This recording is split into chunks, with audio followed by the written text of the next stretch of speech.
আমাদের কাদের ভাই যে বলে বসলেন যে টিআইবি সিপিডি সুজন কি বলল বা বিএনপি সুরে কথা বলছে তারা, তাতে কি আসা যায়? তাহলে পারভেজ কি বলল, কাদের ভাইয়ের কাছে কি ভ্যালু আছে জানি না। কাদের ভাই আমরা এক ধরনের মানুষ, জ্ঞানে সবাই কম বেশি কাছাকাছি, উনিও মূর্খ না আমিও মূর্খ না।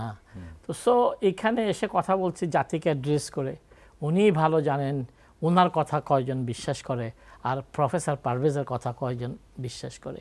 যত ইম্পোর্ট সংকোচন করে আমরা ডলার বাঁচাতে থাকব, ইম্পোর্ট সংকোচন করলেই এক্সপোর্ট সংকোচিত হবে, অর্থাৎ ততই আস্তে আস্তে আপনি দেখতে পাবেন যে বাজেটটা মাজা ভাঙা বাজেটে রূপান্তর লাভ করবে এই বছরের শেষের দিকে। অধ্যাপক ডক্টর আহসানুল আলম পারভেজ, আপনার কাছে যেতে চাই।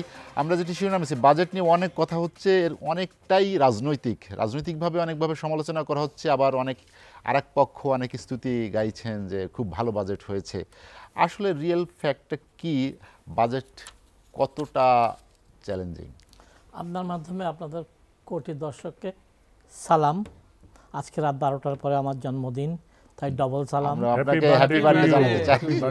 তো এখন আপনি যেটা বলেছেন একেবারেই শতভাগ সঠিক, যে বাজেট নিয়ে কত কথা, এবং জেনারেলি এটা খুব কমন জিনিস যে এক পক্ষ ব্যানার বানিয়ে রাখবে যে গরিব বাড়ার বাজেট, আর আরেক পক্ষ বলবে যে সর্বশ্রেষ্ঠ বাজেট, উন্নয়নের বাজেট, এইসব কথা চলবে।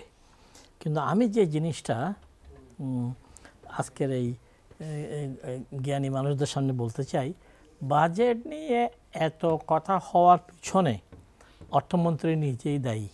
কনসেন্সে দেখেন, উনি বাজেটের এই নাম রাখছেন এইভাবে, টেকসই উন্নয়নের পরিক্রমায় স্মার্ট বাংলাদেশের স্বপ্নযাত্রা। টেকসই উন্নয়ন এবছর বাজেটকে না বাড়িয়ে সংকুচিত করে বিশ্ব মুদ্রাস্ফীতির ইতে ডলারের দাম বৃদ্ধিতে টেকসই উন্নয়নটা মাহমুদ আলী সাহেব কোন দিক দিয়ে টেকসই করবেন, এই বিতর্ক থেকে যাচ্ছে। এক, 2 নম্বর হচ্ছে স্মার্ট বাংলাদেশের স্বপ্নযাত্রা। আপনাদের সবার বই সবার কাছে স্মার্ট, তাই স্মার্ট একটি ওয়েক টার্ম, স্মার্টের আপনার আপেক্ষিক বিষয় এটা বাজেটের শিরোনাম হওয়া উচিত ছিল না। মাহমুদ আলী ভাই আরেকটি যেটা খুব খারাপ কাজ করেছেন, সেটা হচ্ছে প্রত্যেকটা বাজেটের একটা অবজেক্টিভ থাকে, objective of the budget. So objective of the budget সবসময় খুব প্র্যাকটিক্যাল, প্র্যাগম্যাটিক, মেজারেবল এরকম হতে হয়। সেখানে তিনি লিখছেন যে সুখী সমৃদ্ধ উন্নত স্মার্ট বাংলাদেশ। আপনি সুখী কিনা আই ডোন্ট নো, এরকম একটা ধনী মানুষ, এত বড় নেতা মিস্টার হেলাল, উনি সুখী কিনা উনি জানি না, এত জ্ঞানী মানুষ রিসার্চার জানি না। তাই এইসব ভোগবাজি আগামী দিনের বাজেটে সুখী ইত্যাদি এগুলো বাদ দিতে হবে। বাজেটের অবজেক্টিভ হতে হবে যে কর্মসংস্থান সৃষ্টির বাজেট, আয়বর্ধক বাজেট, মানুষ গরিবের ইনকাম বৃদ্ধির বাজেট, এসএমইদের জন্য সুবিধাজনক বাজেট, সোশ্যাল সেফটি নেটের ক্ষেত্রে বৃদ্ধির বাজেট। অর্থাৎ এগুলো সবগুলো কথা হতে হবে কবিতা বা উপন্যাস বা গদ্য পদ্য নয়। তো বাজেটের শুরুতেই গদ্য পদ্যগুলো আমার ভালো লাগে নাই। আরেকটি কথা আমার ভালো লাগে নাই, খুব ভয়ে ভয়ে আসছি, ভাই আপনারা ডাকেন বলে আসি, কিন্তু আমাদের কাদের ভাই যে বলে বসলেন যে টিআইবি সিপিডি সুজন কি বলল, বা বিএনপি সুরে কথা বলছে তারা, তাতে কি আসা যায়? তাহলে পারভেজ কি বলল, কাদের ভাইয়ের কাছে কি ভ্যালু আছে জানি না। কাদের ভাই আমরা এক ধরনের মানুষ, জ্ঞানে সবাই কম বেশি কাছাকাছি, উনিও মূর্খ না আমিও মূর্খ না। তো সো এখানে এসে কথা বলছি জাতিকে অ্যাড্রেস করে, উনি ভালো জানেন ওনার কথা কয়জন বিশ্বাস করে আর প্রফেসর পারভেজের কথা কয়জন বিশ্বাস করে। সো এই ধরনের জাতীয় প্রতিষ্ঠান, টিআইবি বলেন, সিপিডি বলেন, সুজন বলেন, এগুলোকে এইভাবে অপমান করাটা নিম্নরুচির পরিচায়ক।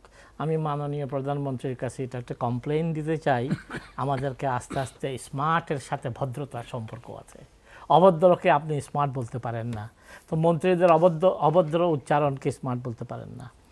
এখন আপনার কথা সোজাসুজি চলে আসি। জি আমি মাহমুদ আলী সাহেবের বাজেটকে এবং তার অ্যাসিস্ট্যান্ট আমার ভাইয়ের বউ ওয়াসেকাকে আমি সাধুবাদ দিতে চাই যে তারা চেষ্টা করেছে মানুষকে খাইয়ে পরিয়ে বাঁচিয়ে রাখার জন্য একটা বাজেট দিতে। সেই ক্ষেত্রে তারা সফল এই ক্ষেত্রে মোটা দাগে। কিন্তু ওনাদের কিছু করার ছিল না, তাই আমি তো ধরলাম কতগুলো অন্যদিকের পয়েন্ট। বিশ্ব অর্থনীতির যেই অবস্থা, বিশ্ব আপনার ইনফ্লেশনের যে অবস্থা, এগুলো সব আমাদের উপরে এসে এটা সোয়ার হয়েছে। তারপরে যথাযথ মাননীয় প্রধানমন্ত্রী বলেছেন যে ইন্টারন্যাশনাল ফোর্সেসরা আমাদের বিরুদ্ধে কনস্পিরেসিতে আছে।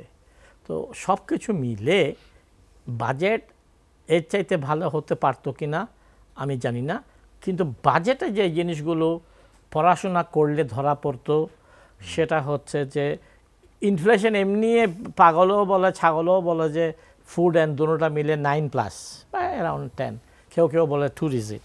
সেখানে বাজেটের এটা 6 পয়েন্ট সামথিংয়ে নামিয়ে আনা মাহমুদ আলী ভাই বুড়াকালে হয়তো একটু বুঝতে পারেন নাই। এটা ইম্পসিবল, আমি চ্যালেঞ্জ থ্রো করলাম। একইভাবে জিপিডি গ্রোথ যেটা টার্গেট ধরা হয়েছে সেটাও অর্জনযোগ্য নয়, আমি চ্যালেঞ্জ থ্রো করলাম। তার কেন মানুষ কষ্ট পাবে সেটার কারণ হচ্ছে বাজেট যখন ঘোষণা হচ্ছে তখন খাইয়ে পরিয়ে রাখার একটা চিন্তা মাথায় রেখে বাজেটটা করা হলেও আপনার এই যে এই 110 টাকা ডলার 117 টাকা, আমি একটু বিদেশে যাব, ব্যাংক গোটা চোখে চোখে তাকিয়ে আমার থেকে বললো 117 টাকা গভর্নমেন্ট রেট, আমরা সার্ভিস চার্জ নিচ্ছি প্রতি ডলারে 1.5 টাকা। আমি ব্যাংকের নাম নিলাম না, এটা ওরাই নড়ে বসবে। তো গভর্নমেন্ট প্রাইস ইস 118 টাকা আটা না। তো এখন এটা বাজারে হয়তো 20, বা আমি সেই ভিতরকে যেতে চাচ্ছি না, কিন্তু আই এম কোয়াইট শিওর আগামী 4 মাসে এটা 130 টাকার কাছাকাছি আসবে। IMF-এর প্রেসক্রিপশনে আসবে, IMF-এর চাপে আসবে। তাহলে ওই 130 টাকা দিয়ে আমরা যখন ভোগ্যপণ্য আমদানি করে গরিবকে খাওয়াবো, আজকে যেটা আমি মনে করছি যে এখন এটা পসিবল, যে এখনও মানুষ খেয়ে পরে বাঁচতে পারতেছে, কিন্তু আফটার 4 মান্থস মানুষের অনেক তকলিফ হবে। এটা একটা। তা আরেকটা জিনিস হচ্ছে যে তার মানে আমি বুঝাতে চাচ্ছি ইনফ্লেশন যে কারণে হয়, যে ইনকাম মানুষের যখন কমে যায়, বাইং ক্যাপাসিটি কমে যায়, সেটা আরেকটি কারণ হবে কিন্তু টাকা ডেপ্রিসিয়েশনের। তাই এই বাজেটটা এখনও এটার একটা স্ট্রাকচার আছে, কিন্তু একটা মাস যেতে যেতে আমি কার সামনে কি বলতেছি এইখানে সিপিডির এখনো পর্যন্ত এটা এক ধরনের টেকসই আছে, কিন্তু এভরি মান্থ যতই যেতে থাকবে, যতই টাকা ডিভ্যালুয়েশন হবে, যত ডলার অ্যাপ্রিসিয়েশন হবে, যতই গার্মেন্টসের এক্সপোর্ট ক্যান্সেল হতে থাকবে, যতই ইম্পোর্ট সংকোচন করে আমরা ডলার বাঁচাতে থাকবো, ইম্পোর্ট সংকোচন করলেই এক্সপোর্ট সংকোচিত হবে, অর্থাৎ ততই আস্তে আস্তে আপনি দেখতে পাবেন যে বাজেটটা ভাঙা বাজেটে রূপান্তর লাভ করবে এই বছরের শেষের দিকে।